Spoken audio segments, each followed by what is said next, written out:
What pro tip would you like to give to the opposite sex? Guys, please moan. It's not embarrassing. It's hot.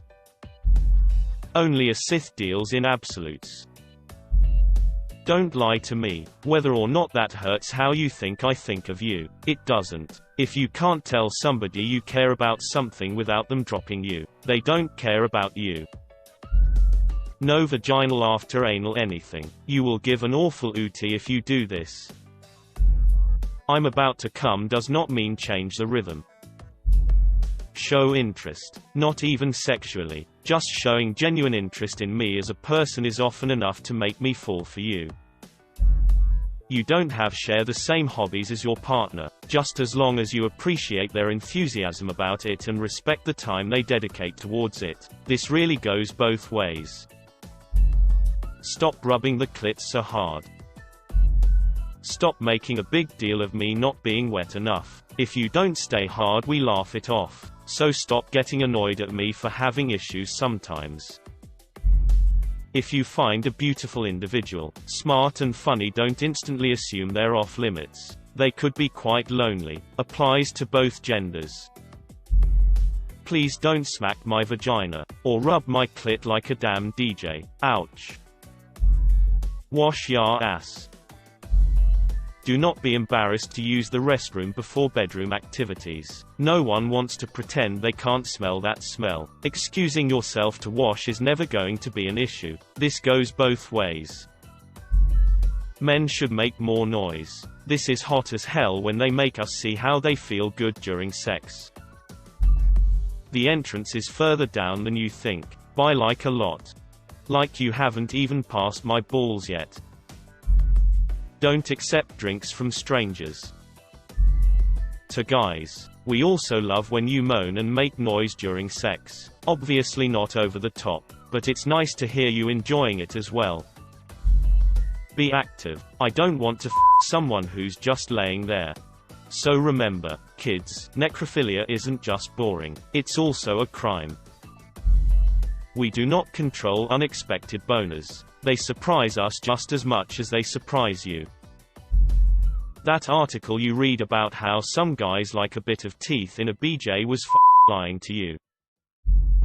Don't hit on people while they're working, especially if they're in any kind of customer service position. We're literally being paid to be nice to you. It doesn't mean we wanna bang. Talk about what you like in bed beforehand. Tell me how I can make you feel better than good. Be open and honest about what gets you going, and let me get you there. I want to make you feel good, so tell me how to get there. Unless you prefer I stumble around in the darkness. In which case, tell me that too. If you're in relationship, living together, sex can be initiated hours before through just the slightest physical interaction. A brief touch as you pass each other in the kitchen. A hug just for the sake of a hug. Subtle stuff like that. Passion. Really, my partner and I will just be chilling, maybe even bored as quick hug and suddenly something snaps and we'll lunge at each other. It could be once a month, or multiple a day. Passion's weird and fun like that. Girls, give guys more non-sexual physical attention. Head kisses and cuddles and hugs from behind. Touch us more. Head pats and treats. Probably mentioned, but don't be playing hard to get. Guys will either be turned off or just think you don't like them and give up. And if he does keep after you when you've clearly turned him down, that's not really a good sign either. I'm gonna just say it as a dude, I would like to get flowers and chocolates from a woman. For the women out there, in most occasions you don't have to be worried about telling a guy you like him. We are starved of that kind of thing, and even if we don't like you back, the fact that you said that will probably boost our confidence for the next 10 years. If you did it to get her attention and make her like you, she expects it to always be part of your relationship. Whining and dining, romantic gestures, back rubs. When it stops we feel like you are no longer interested and it hurts. I am not saying love is transactional. When you start a relationship and do certain things to show your affection and then stop, your partner will feel like you do not care as much as you used to. I would imagine most men feel the same way as well. I usually see both parties kind of let the honeymoon phase fade away. One partner slows down on the flowers and dinner, and the other partner slows down on physical intimacy. Both parties are likely hurt enough to stop trying, and it fizzles from there. Don't bring your bachelorette parties to our gay bars. Damn it. Please don't finger girls like you're digging for change. And cut your fingernails. This applies to both sexes. Don't play games. Be honest about your intentions with whoever you're with. This applies to both sexes. Play more games. Board games are a great way for everyone to have fun. I don't know how you like it, so just say it. Even though I may look like it, I'm not a homeless sexual predator. I am just an IT guy. Sometimes we just want to be the little spoon. Some men like me, for example, find all sizes of boobs and ass nice. If I'm wearing a button-down shirt and we are undressing each other, remember to unbutton the sleeves before you try to take it off. Let the past die. Kill it, if you have to. That's the only way to become what you were meant to be.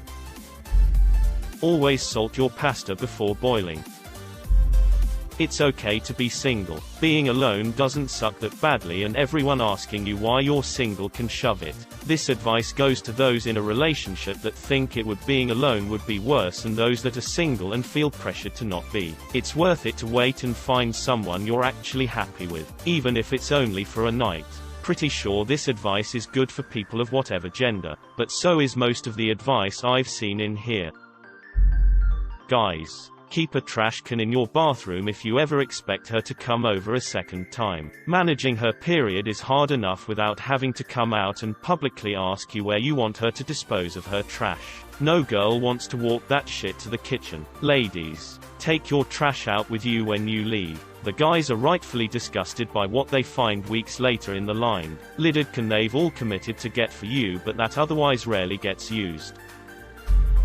Not a pro tip, but ladies, I don't care if I see your asshole during doggy. I'm too busy clapping cheeks and making sure you enjoy it. Guys would talk to a slab of concrete if it approached them first. The Mandalorian armor stays on. It would be nice if girls made the first move sometimes. It get incredibly tiring always being the one to initiate. We just want to feel wanted too. My clit is not a nub you need to sandblast. You bring a sandblaster to bed. I guess I'm vanilla after all. Don't hint at anything. Period. We won't understand what you're trying to say, or we will understand, but we ignore it because we don't want to look like a creep. Just straight up tell us what you want. Talk to the guy you like instead of waiting for him to talk to you. Kiss the guy you like if he isn't making that move fast enough. Tell the guy you like what you need before it becomes a problem. Your fragrance should subtly enhance your presence, not ominously warn of your impending arrival. Don't play hard to get. Also, sometimes your subtle hints are too subtle. Guys like me have such low self-esteem that it's easy to think you were glancing at someone behind me. Enthusiasm is sexier than anything else. Even if you think it's clean, wash it again. Female here. When you're going down on us and we're about to come, don't go faster or harder or change anything you're doing. Just keep doing the thing that got us to the point of coming. Things get hypersensitive down there, so it's easy to overdo it in those moments and kill it. Let them decide if you're in their league, not you. Chivalry is nice, but don't overdo it. We can tell when you're trying too hard. I had a guy nearly knock me over once trying to get to the door before me so he could hold it for me. Milady.